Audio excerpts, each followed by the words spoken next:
প্রতি রাতেই তো আমরা ঘুমিয়ে পড়ি। তুমি কি কখনো ভেবে দেখেছো ঘুমিয়ে গেলে আমরা কোথায় যাই? বিজ্ঞান বলে ঘুম হলো আমাদের শরীর ও মস্তিষ্কের বিশ্রামের সময়।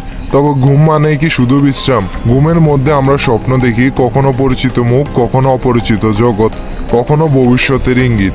কিন্তু কিভাবে, কোথা থেকে আসে এই দৃশ্যগুলো? বিভিন্ন ধর্ম ও দর্শন বলে ঘুম হলো আত্মার ভ্রমণ, শরীর থেকে আলাদা হয়ে অন্য কোনো জগতে প্রবেশ। কেউ কেউ বলেন ঘুম মানে একটি ছোট মৃত্যু।